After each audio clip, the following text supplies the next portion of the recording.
You've reached the High Fashion Hotline. Hi, my family has big plans for Labor Day weekend, but our outfits aren't measuring up. Then get to Old Navy. Old Navy? Yep, Old Navy's huge Labor Day sale is on now. Get 50% off all jeans, 50% off all dresses, 50% off all tees, and 50% off all sweatshirts and hoodies for the whole family. 50% off all those styles? That's a big deal. So is this. Styles start at just $6 at Old Navy and OldNavy.com. Change of plans. We're spending the weekend at Old Navy. High fashion, Old Navy. Valid 8/30 to 9/3. Excludes in-store clearance. Active licensed and men's package tees. Welcome to Health Media Now with award-winning author and host Denise Messenger for a lifetime of health empowerment. Live by being in the pink, meaning P stands for being persistent, I stands for using your intuition, N stands for networking, and K stands for obtaining knowledge. Our guests entertain and share cutting-edge information. They share with you what may have taken years to achieve through experience in their field. Become inspired and motivated. Reach your full potential with fascinating tips and products. Receive a lifetime of benefits from authors, doctors, practitioners, healthcare providers, and learn about exciting new products. You asked for it, and we deliver. Now, here's your host, Denise Messenger. Welcome, everyone. Today is Wednesday, August 22nd, 2018. We're moving right along this year. I can't believe how quickly it's going. We've got a really good show for you today. We're going to be talking about EMF exposure. A lot of people have heard the word. They're not real educated on the ramifications of EMF exposure. So we have an expert with us today, Daniel DeBaun. He'll be talking to us about the related health issues, and we'll have special focus on the effects of the exposure with our mobile devices, our laptops, our tablets, our cell phones, you name it. He's the co-author of the book Radiation National, The Fallout of Modern Technology. So we'll get into a little bit about his book as well. Let me bring him on to our show now. Welcome, Daniel. Denise, thank you so much for inviting me. I really appreciate the opportunity to share what we know about the subject you have today to your listeners. Yeah, that's just great. You know, I know you've got over 30 years of engineering experience in the telecommunication industry. Yep. So we couldn't have a better representative here to talk to us about this. But before we get into it, I always like to ask my guest, how did you get on the path that you're on today? In other words, where does it all begin? Where did your interest start? Well, I love to tell the story how I've gotten involved in this. I used to run the technical laboratories for the Bell system and Bell Labs. When technology was introduced into the networks, my organization would actually evaluate those technologies and write the standards for those technologies. So I had a very rich background in the technology space, in telecom specifically. And then about 5 or 6 years ago, my sons, who were at the time in their mid-30s, they were visiting us, my wife and myself, and they had their laptops on their laps for hours at a time. So my wife says, intuitively, that can't be good for your groin area. I want grandchildren. That can't be good. And so I thought about it for a tiny bit, and I realized, yeah, that's right. There may be some potential of some harm, but I need to sort of look at the research that's going on at the time and see if there is a real potential danger. So I went out and I took a look at some of the research, and I was actually surprised. There was a preponderance of evidence that suggested that long-term exposures can do serious damage to the cells and the parts of the body that operate the systems part of the body. And so I ended up building a product for my sons that would shield them from that, what is known as an emission, and protect them. And it was self-preservation that I got involved. It was literally because I wanted grandchildren, which, by the way, fast forward today, I don't have grandchildren yet. You still don't, huh? I still don't have grandchildren. I don't either. Well, you had really great intention. Yes, right. I was hopeful. Now, this device that you engineered, did you sell it on the open market? Actually, great question. What happened was I built them for my sons. I actually took some various technologies that I was aware of that was done in the labs many, many years ago. And so I brought these technologies. I couldn't find anything on the market, by the way, that was actually had the full spectrum of protection. So I went and I built them products that would do that. Their friends and their friends started saying, hey, how can I get one of those? So reluctantly, I built some for them. And fast forward today, I have a whole set of product lines that are protection devices for electromagnetic radiation. Now let's talk to the audience about what EMF exposure is. And yes. How does it exist and why? Okay. So think of this: it doesn't exist in nature. Cows don't emit electromagnetic radiation.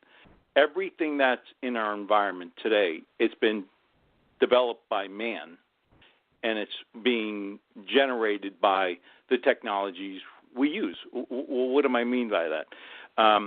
When you use a cell phone and you want to connect to your friend on the other end with a cell phone, you actually, there's a connection, a wireless connection that connects to the cell tower. That cell tower ultimately gets to where your friend is, and you can make a phone call.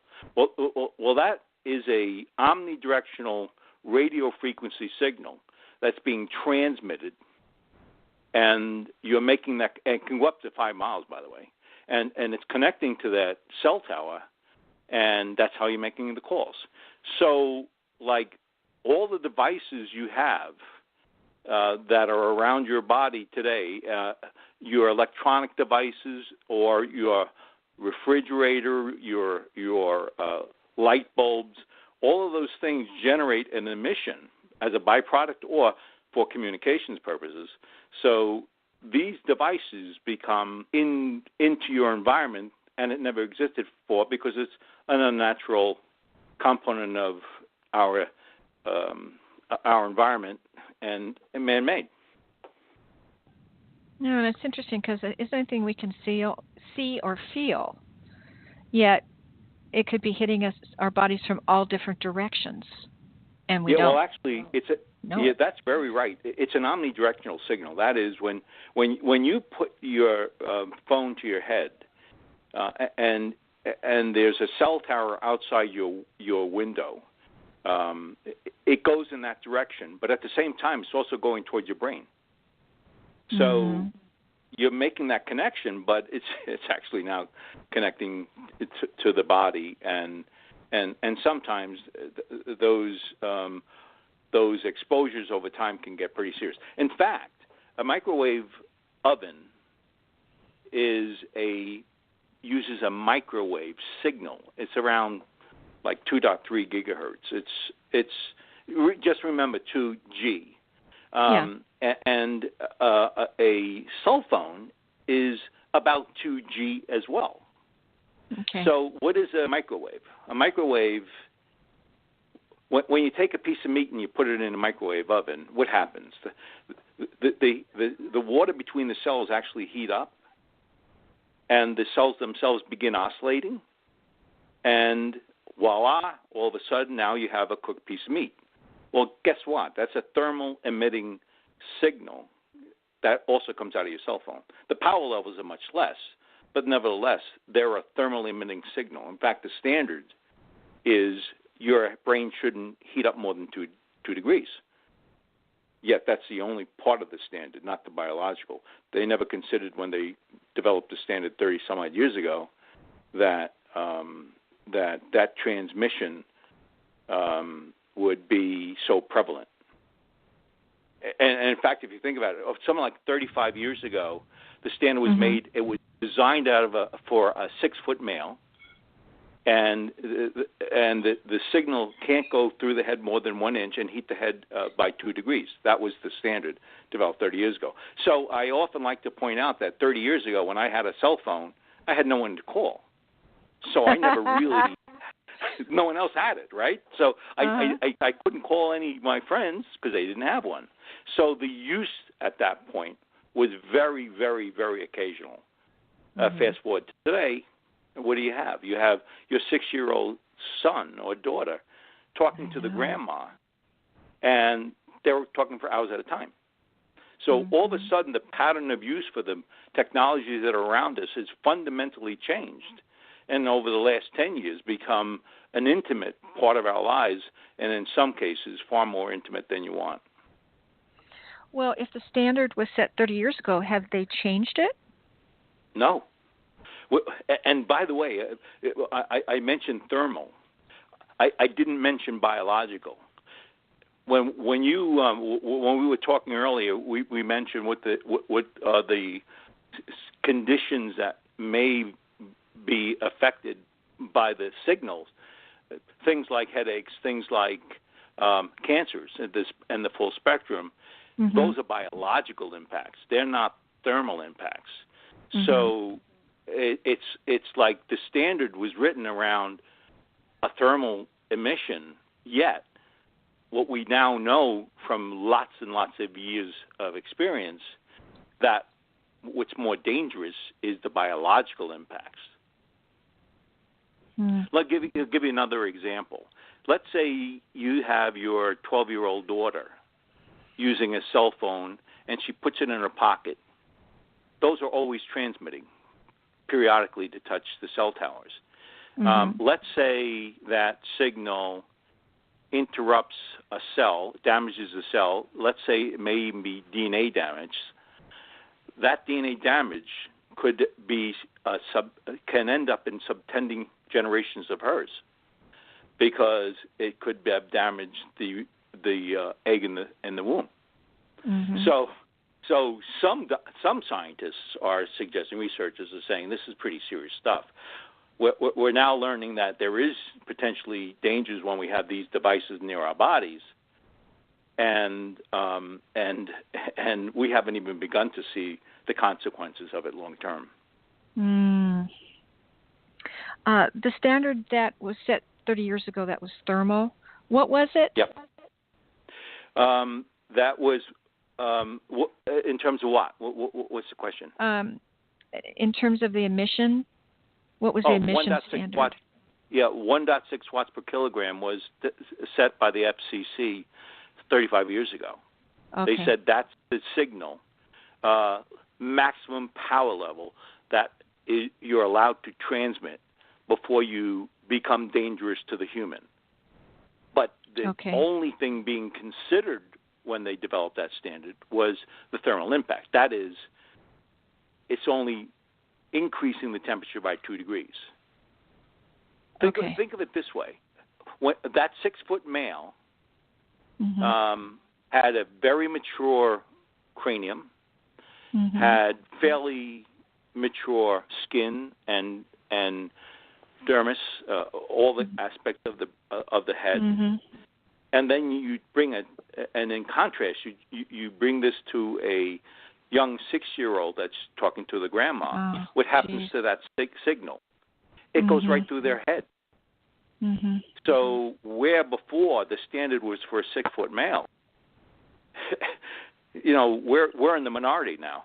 Most people using it are children, females, and small men.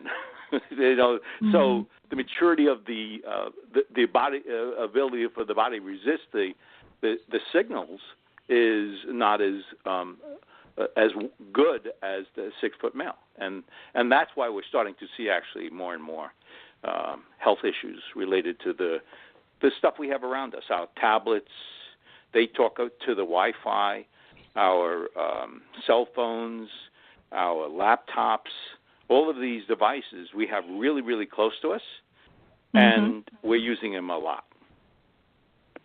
And I guess the larger picture is if in fact there are these health issues, and those individuals end up in the medical arena, they're not equipped to diagnose it other than the biological aspect of it. Yeah, that's actually a really great question. In other words, this is what you're saying. The research community is a silo of knowledge. We know a lot on that side of the fence. But on the medical side, those who are the practitioners working with patients, they wouldn't know what kind of biomarkers, what kind of symptoms that could be directly related to exposures. Exactly. For example, if you're concussed and you have a blood-brain barrier that's diminished, remember I mentioned 1.6 watts per kilogram? Yes. It turns out a cell is impacted by 0.1 watt per kilogram. In other words, when the blood-brain barrier is diminished, you're more susceptible to the signal as a person. Yet, most practitioners don't know that. True. So it's really, in fact, actually we're involved in trying to bring together organizations of physician groups and subject matter experts. You know, we have neurologists that we're working with, where we have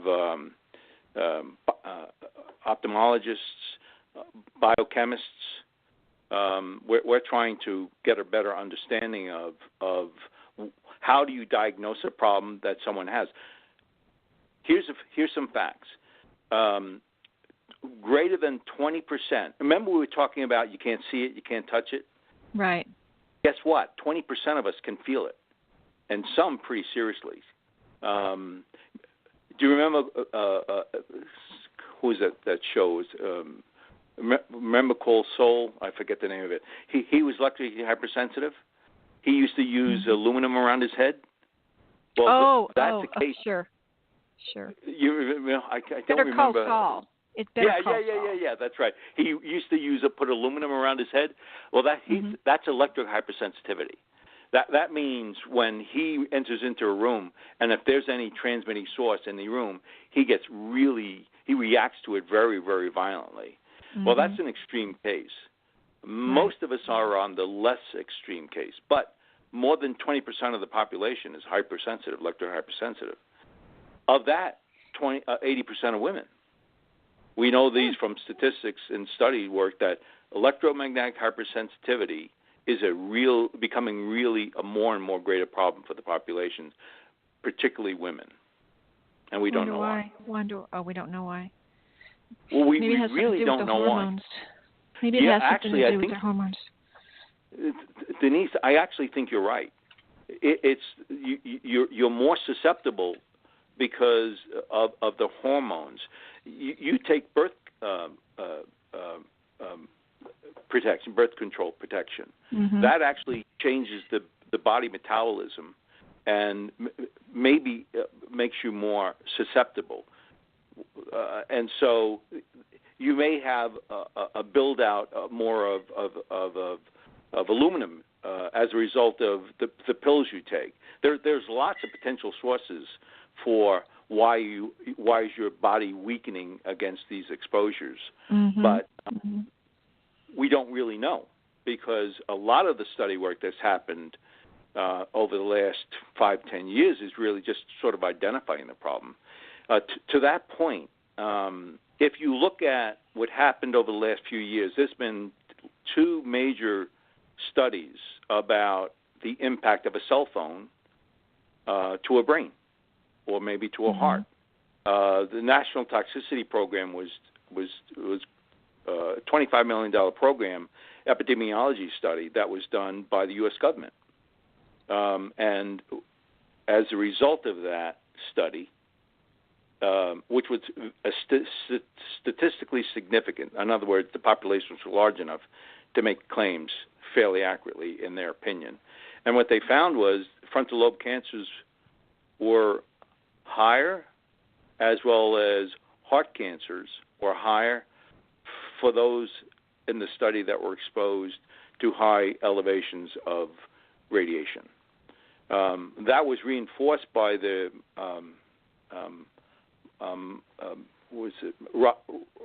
Ramanati laboratory study out in Europe, which was a consortium of a dozen countries, and they had their own epidemiology study on the same subject matter, and their study concluded literally the same thing that the network toxicity program done in the U.S.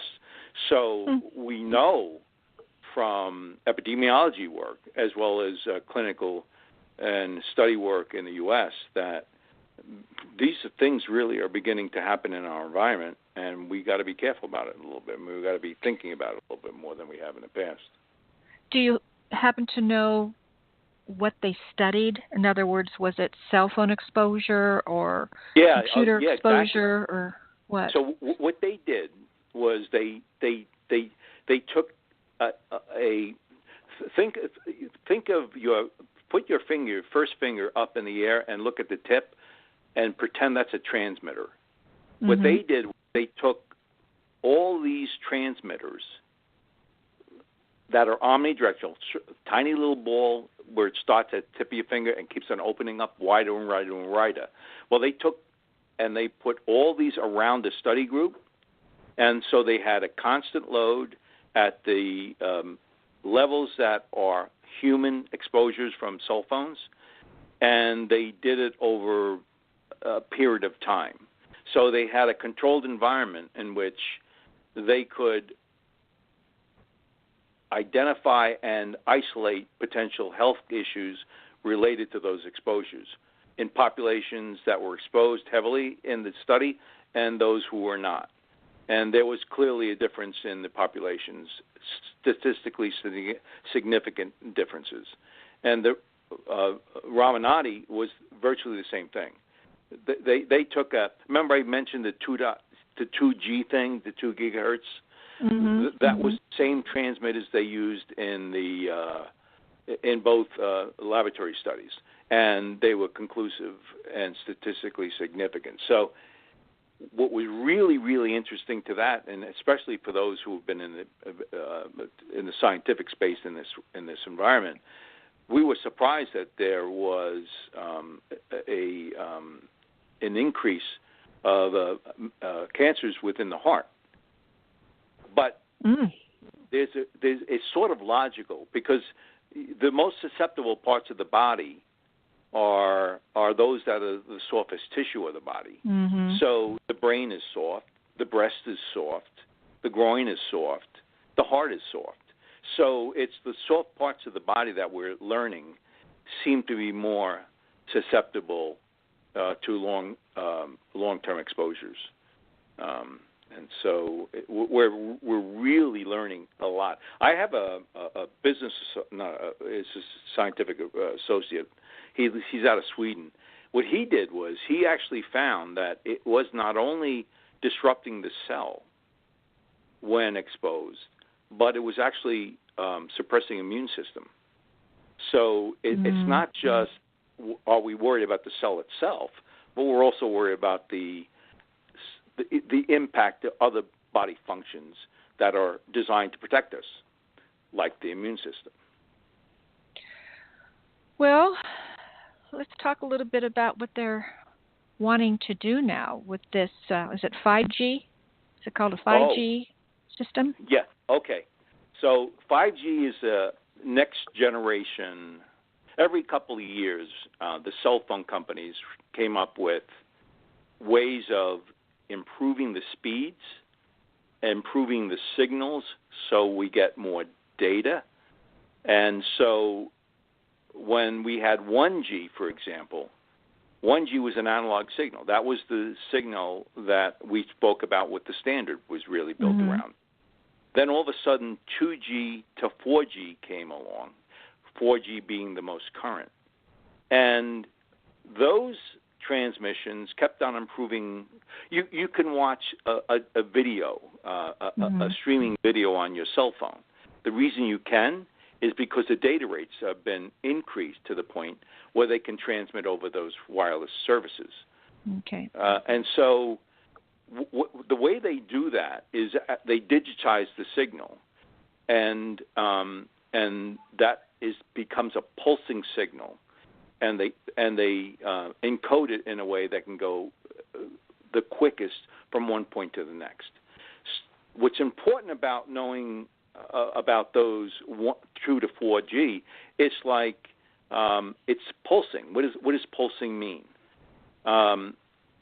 If I take a 10,000-pound steel load on a steel rod and I push it into a piece of concrete, it won't break the concrete. But if I lift it and I drop it, I lift it and I drop it, that ultimately will break the concrete. So that pulsing signal, which was different than the first standards, is now rearing its ugly head in the kinds of damages it's creating to the cell. And by the way, we know the mechanics of the breakdown of the cell these days with study work from Dr. Paul and many others in the industry. So that's been up to 4G. Now, 5G is the Internet of Things. You'll be able to go anywhere, any place, and find anything you want, and you'll be able to talk to your doctor with your X-rays because it can handle the bandwidth. You'll be able to watch TV, maybe a couple of channels of TV in real time.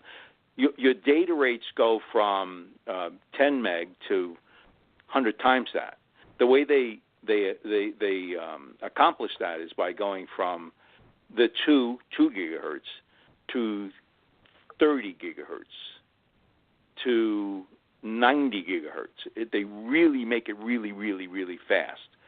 In addition to going really, really fast when they transmit, they're also not having one pulsing message. They have 2 pulsing messages. That's called MIMO, multiple in, multiple out.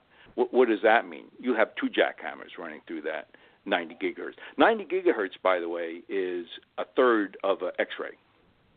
So you know when you go get your teeth done and the dentist comes in and he throws this big lead weight on top of you, this blanket, and then puts this thing close to your head and runs into the other room? That's because it's an X-ray. What they know is that the electron that's orbiting within the atom is dislodged because the power level of the signal is strong enough to dislodge it. That's called ionized radiation. And so where before the non-ionizing radiation, the stuff down below X-rays, around 2 gigahertz, everyone thought, no, there's no problems with that. But there was. Low-level radiations in non-ionizing is dangerous. But now we're increasing the speeds up to the ionized level, almost a third of the ionized level. So it's becoming potentially more dangerous only because the characteristics of it are more similar to what we know is dangerous in the higher levels. So 5G, we suspect will have similar kinds of conditions created with the current, and maybe even more. But here's other dimensions of 5G that many may not realize. When you talk on a cell phone and you talk to a transmitter that's a receiver at the cell tower, that can be up to 5 miles. With 5G, it can only be 850 feet. In other words, the signal can't travel very far. Right. So where before you were pretty safe, every 10 miles you'll find a transmitter cell tower. Now it's going to be 850 feet away on one side of you, another 850 feet on the other side. This is what we know about cell tower exposures. If you're within 1,000 foot of a cell phone tower, you're 3 times more likely to have cancer than the general population. So we know that when close to these cell towers, that the health risks become higher. And so with 5G, it's certainly the case, because now all of a sudden the signals can't go very far. I have a business associate, a medical associate, Dr. Court.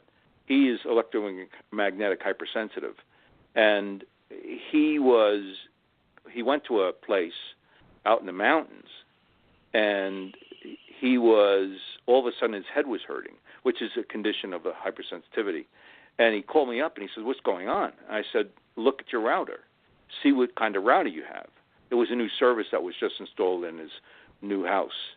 Mm-hmm. And he said it's a 5G router. So I knew there was a trial of 5G in his area. Oh, my gosh. So he actually felt it. And so I said, turn it off. So that's an anecdotal study, but obviously something that really hit him hard, because he's already hypersensitive. And that 5G versus traditional environmental exposures was fundamentally different for him. So yeah, because I had heard that they're doing trials in certain cities. Yep. I don't Yep. recall which ones, but yep. How do you think this thing is going to go? You're right. They're referred to as field trials, and field trials is not general availability. In other words, they're trying to figure out if the technology didn't work, how do they engineer it, how is it going to work, and how are we going to service our I mean, that is a tremendous undertaking to have basically a router every 850 feet. That the expense of it. The expense of it alone is astronomical. So, yeah, but think of this: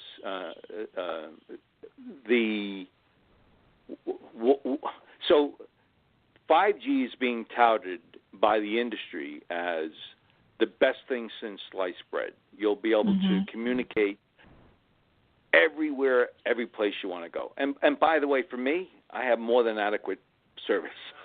I can only watch one video at a time. I tend to want to call, not necessarily play video games on my phone. So what is sort of the underlying reasons that there's so much thrust to 5G? Well, let's say you're a carrier, you're a cell phone carrier, and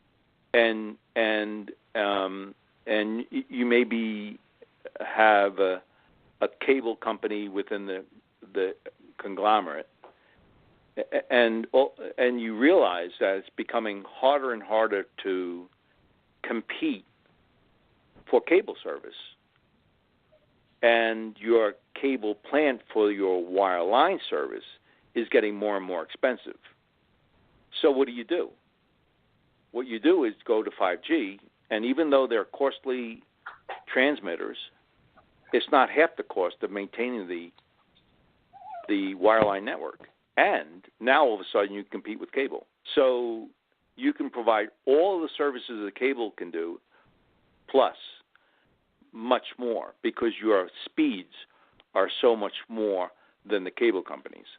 And so there's a financial motivation to move to 5G by the carriers, but I'm not sure that there's a substantial savings for us. And now you have a 5G router in your house. Your 5G router today in your home actually connects to a cable. It won't have to anymore. It'll connect wirelessly to a cell tower that's 850 feet away from your house. Oh, my gosh. So it fundamentally changes communications. I can't imagine how they'd even get cell towers 850 feet away from structures. For instance, in a residential area, I don't see how they could even pull it off. Well, they're ugly. They are putting it right. No, they put them in right of ways. That's sort of this insidious approach of the carriers is that they're actually putting this stuff in right-of-ways, and they can put it on your telephone pole. They can put it up and not even have local jurisdiction approvals. They're literally unilaterally can go in and put these kinds of technologies in right-of-ways at the federal level.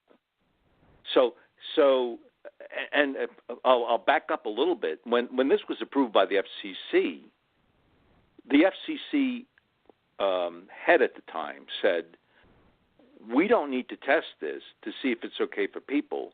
We have to move forward to make sure we technologies. So that the position of the FCC was, we don't need to make sure you're safe.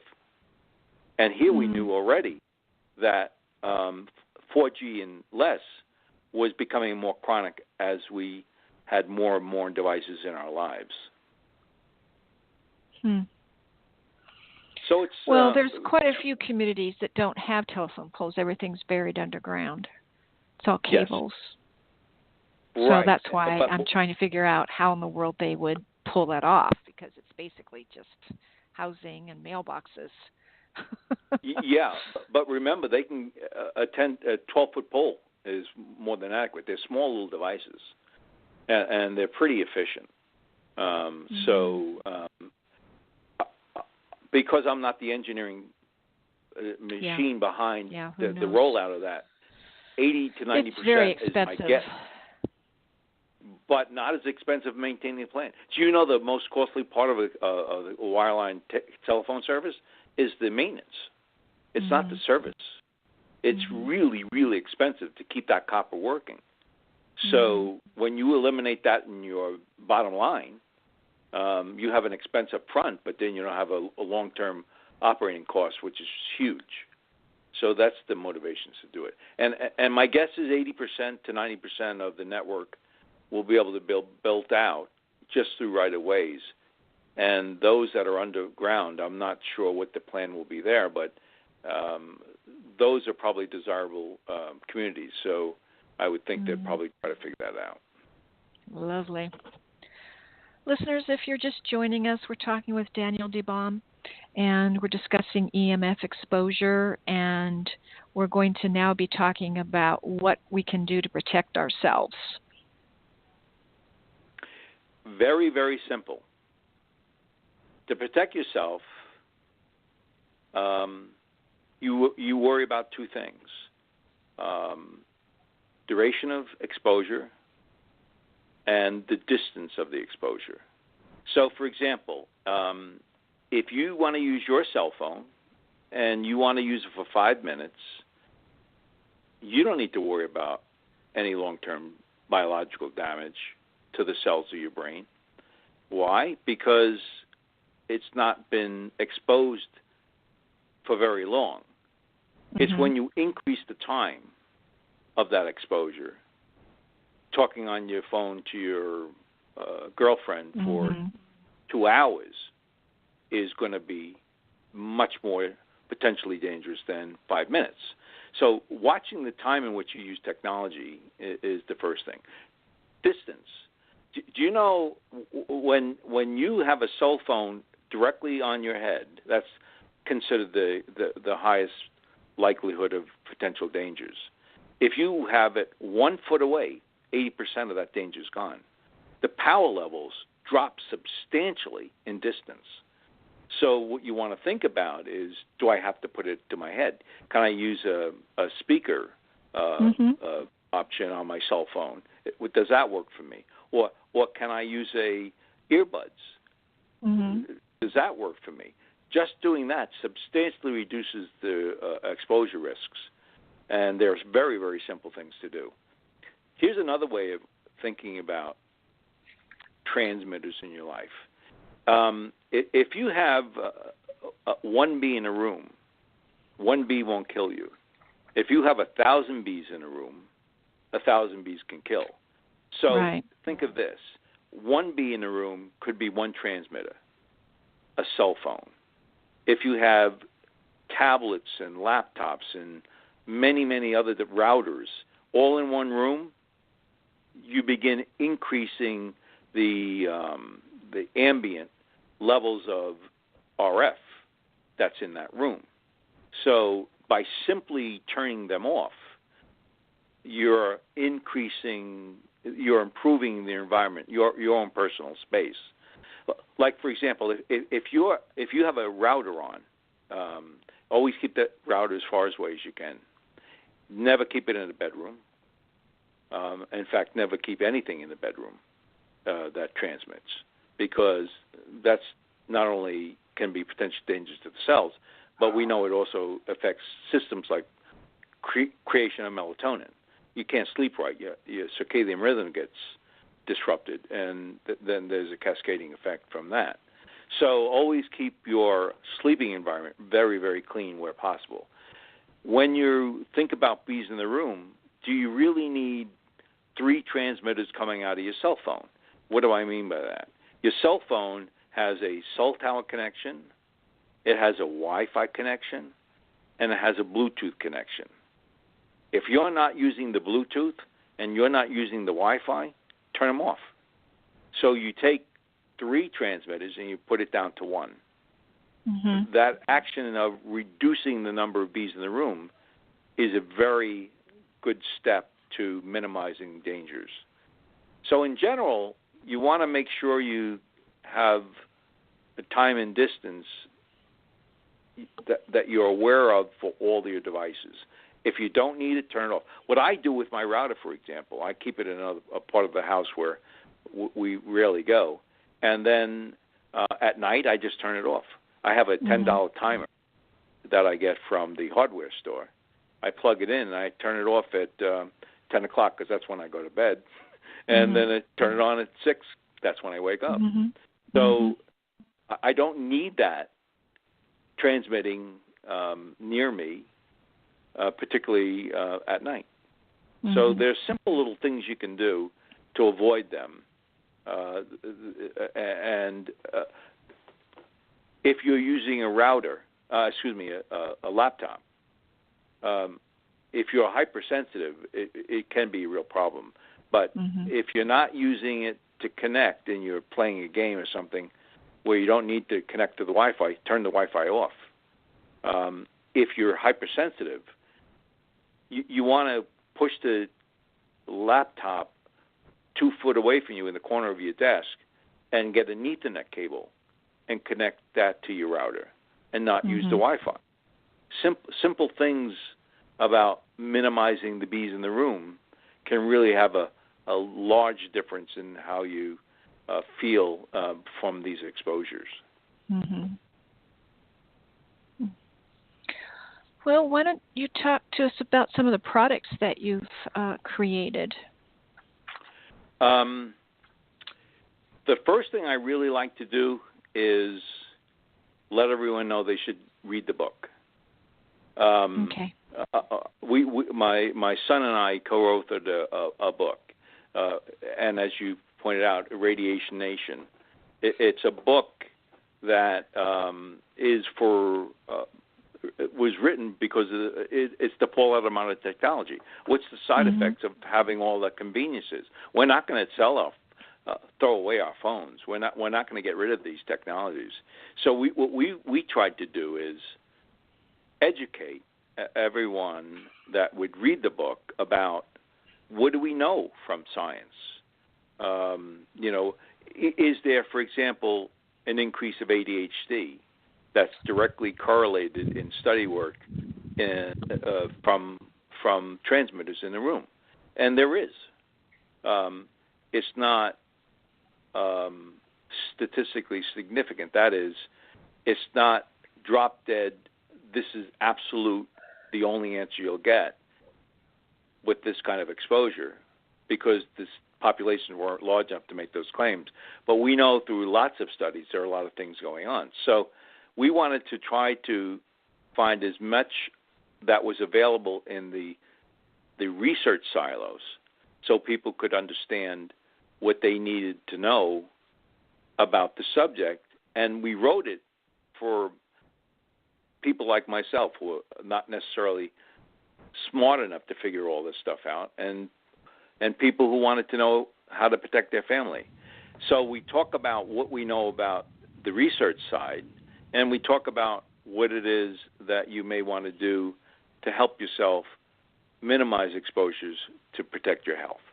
So Radiation Nation was a book that we literally wrote because we couldn't find anywhere in the public domain where people could go and find subject matter that would help them understand the environment they live in today. Wow, that's a great public service. Yeah, that's why we wrote it. And by the way, if we have a company that builds products for shielding, but we don't refer to that in the book. Mm-hmm. Our goal was to try to let people sort of think about what they want to do in their lives and sort of understand the impact to their health from an independent perspective, so they can make their choices in their lives. So that was the book, Radiation Nation. And where can it be purchased? Actually, right now we have it on Amazon. We're selling it for not like 99 cents. We're not making any.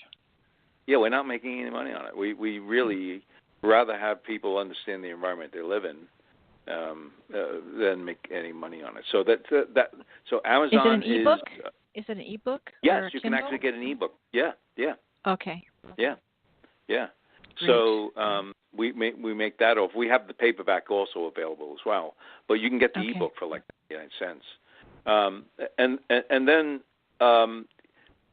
we started this discussion with the laptop protection for my sons. Right. By the way, one of the triggers for me to do that was I found out 25% of the male sperm within 3 to 4 hours of exposure is immobile from RF exposure from a laptop. Oh so there was clear evidence that there was dangers. Was that long term? Well, think about this: when young couples are going to the doctor saying, "Doctor, we can't make kids." Mm-hmm. What they're finding is that the sperm count is and mobility of the sperm is really being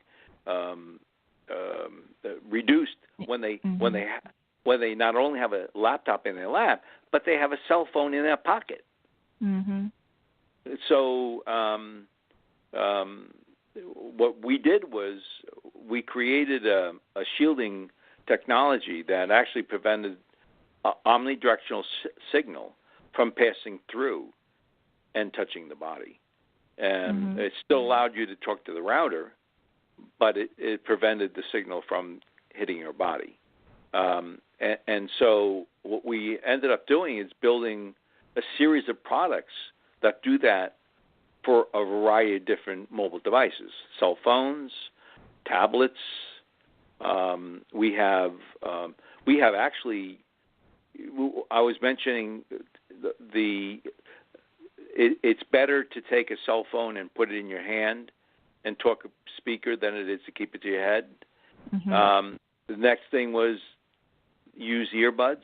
Well, we actually developed earbuds where I actually took the signal and I converted it to an acoustical connection. That is, I took a little tiny speaker and put it into the line from the cell phone, and I converted it to sound. And that sound travels up into the ear. So I eliminated all the emissions that were going to the head. So that's wonderful.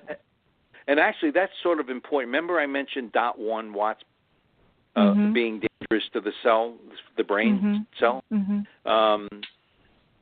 Dr. Court, who I mentioned before, he's electric hypersensitive. He couldn't use a cell phone. And so the only way he could actually use a cell phone is using our earbuds that eliminate the signal to him. So he couldn't use a standard wire connection earbuds.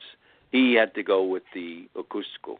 And so that's what we do. We try to bring products that eliminate the omnidirectional signal towards the body and minimize the danger. So if you want to use a cell phone for 2 hours, 3 hours, it does not matter with the technology we have an offer. And where can people find your technology?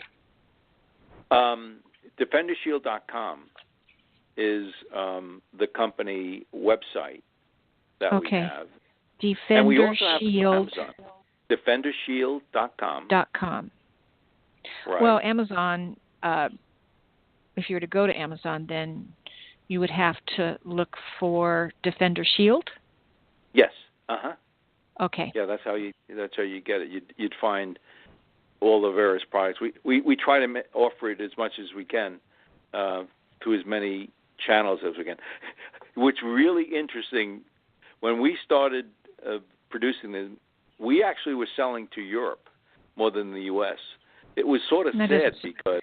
Yeah, it doesn't surprise me. Right, they knew more about this stuff than we did. Yeah. But we're catching up. Well, look, they won't even allow GMOs in Europe. Oh, yeah. Well, they won't let routers into in Spain. You can't have mobile devices in a classroom. And here we are radiating our kids in the classroom with RF throughout 8 hours a day. But they won't allow it. So, and by the way, with those portable devices, those signals, their standards are twice as big as ours. Mm-hmm. They won't allow 1.6 watts. Essentially, they'll roughly allow only half. So they try to minimize the exposures in their standards far more than the U.S. does, and that's a fact, sadly. It is sad. Well, thank you so much for joining us. I've learned a lot, and thank you for our listeners inviting. have as well. Everyone, I encourage you to go to DefenderShield.com and then also get his book, Radiation Nation, The Fallout of Modern Technology. Thank you again, Daniel DeBaun. It's been a pleasure. Thank you so much. A pleasure chatting with you as well. Take care. Thank you. Bye-bye. All right, that wraps up our show for today. Very interesting subject matter. I learned a lot. Join us again next Wednesday so you can learn some more wonderful things from our amazing experts and guests. Until then, please be well. Bye-bye. We celebrate our listeners worldwide and invite you to contact Denise at www.healthmedianow.com with any questions you may have, and follow her on Twitter at Health Media Now and Facebook at Health Media Now. For those interested in an advertising campaign on her show, contact Lisa at KnowledgeWorksPub.com. Be sure to visit GotCancerNowWhat.com for information on Denise Messenger's award-winning book, Got Cancer? Now What?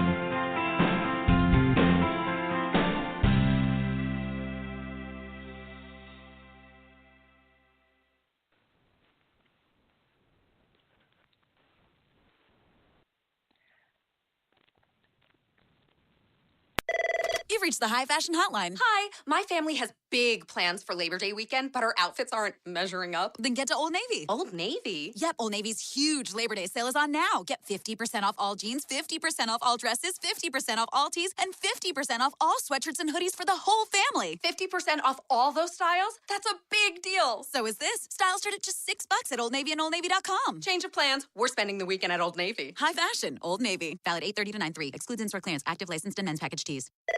You've reached the High Fashion Hotline. Hi, my family has big plans for Labor Day weekend, but our outfits aren't measuring up. Then get to Old Navy. Old Navy? Yep, Old Navy's huge Labor Day sale is on now. Get 50% off all jeans, 50% off all dresses, 50% off all tees, and 50% off all sweatshirts and hoodies for the whole family. 50% off all those styles? That's a big deal. So is this. Styles start at just $6 at Old Navy and OldNavy.com. Change of plans. We're spending the weekend at Old Navy. High fashion, Old Navy. Valid 8/30 to 9/3. Excludes in-store clearance. Active licensed and men's package tees.